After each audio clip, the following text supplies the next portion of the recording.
Hello everyone and welcome to today's video. আশা করি সবাই অনেক ভালো আছেন। আজকের ভিডিওতে আমরা শিখব কিভাবে একটা ভিডিওতে প্রিমিয়ার প্রো ইউজ করে টেক্সট ইউজ করতে হয় একটা ভিডিওর উপরে অথবা একটা ফুটেজের উপরে। So let's begin. আমি জাসিন থাকবো আপনার সাথে এই হোল ভিডিওতে। সো ফার্স্টে আমার একটা ফুটেজ এখানে ড্র্যাগ এন্ড ড্রপ করে নিতে হবে আমার প্রজেক্টে। ফার্স্ট টাইম একটা ভিডিও স্যাম্পল হিসেবে এখানে ড্র্যাগ এন্ড ড্রপ করে নিচ্ছি। আফটার দ্যাট আমি এখানে ড্র্যাগ এন্ড ড্রপ করে নেওয়ার পরে time according to my sequence. তো আফটার দ্যাট ফার্স্ট টাইম আমার ভিডিও একটু প্লে ব্যাক করে দিই so that you guys can see যেখানে আসলে হবেটা কি। সবাই অনেকটা ক্লিয়ার।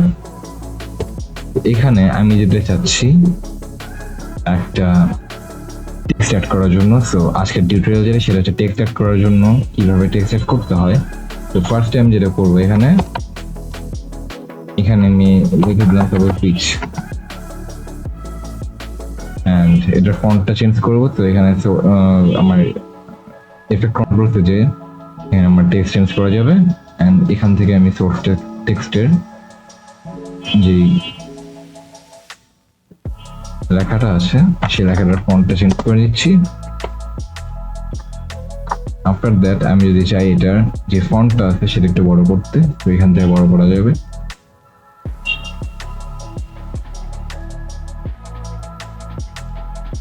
এরপরে ভেক্টর মোশনে আমি ঢুকবো। এখান থেকে আমি আমার পজিশনিংটা পারফেক্ট ভাবে করে নিব, অথবা আমরা এখানে কাজ না করে চলে যাব গ্রাফিক্সে,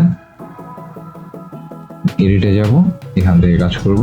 সেটা অনেকের জন্য সুবিধা হয়। সাপোজ আমি যেরকম ট্রান্সফর্ম কন্ট্রোল যেটা সেটা আমি ওয়ান ক্লিকে এখানে করতে পারছি।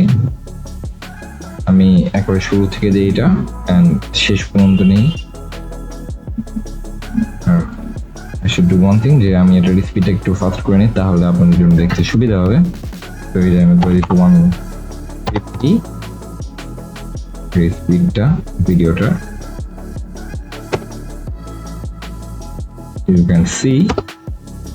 and আরো একটা কাজ করতে হবে, সেটা হচ্ছে আমার এটার জন্য একটা ব্যাকগ্রাউন্ড থেকে যদি সেপারেশনটা ক্লিয়ারলি হয় সেই জন্য একটা কাজ করতে হবে। এখানে আমরা দুইটা কাজ করতে পারি।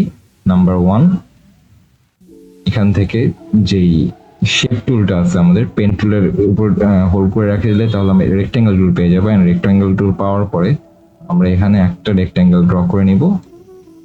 সেই রেক্ট্যাঙ্গেলটার জন্য আমরা অ্যালাইন করে দেবো সেন্টারে এন্ড সেটা কালারটা চেঞ্জ করে দেবো, ফিলটা আমরা করে দেবো টোটালি ব্ল্যাক। এরপরে আমরা একটা ওপাসিটিটা কমাই দিব। সো এখানে ট্রান্সপারেন্সি টাইপের কিছু একটা থাকবে এন্ড এটা আমি নিয়ে নেবো আমার সেকেন্ড লেয়ারে এন্ড থার্ড লেয়ারে থাকবে আমার টেক্সটটা।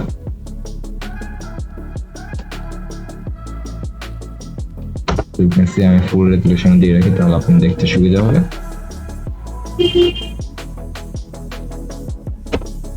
এখন আমি যেতে চাচ্ছি এখানে একটা অ্যাড হবে, জাস্ট লাইক যে এটা একটা টাইপের কিছু একটা হবে। সো আমি এখানে যেটা করব, এখানে ওপাসিটি যেটা টেক্সট সিলেক্ট করে নিয়ে এখানে ওপাসিটিতে চলে যাব। It's right here and এরপরে আমি একটা কি ফ্রেম সেট দিলাম এন্ড কি ফ্রেম সেট দেওয়ার পরে আমি এখানে ওপাসিটি করে দিব 0 at the start, then after 1 seconds আমি যেটা করব এখানে আমি এখানে 100 করে দিচ্ছি। আবার এখানে এসে just like the ending এখানে এসে আমি একটা কি ফ্রেম নরমালি এরকম অবস্থায় সেট করলাম এন্ড আমরা যদি চলে যাই এরপরে এখানে আমি আবার ভিউ করি the playback, এটা এখন হবে অনেকটা এরকম।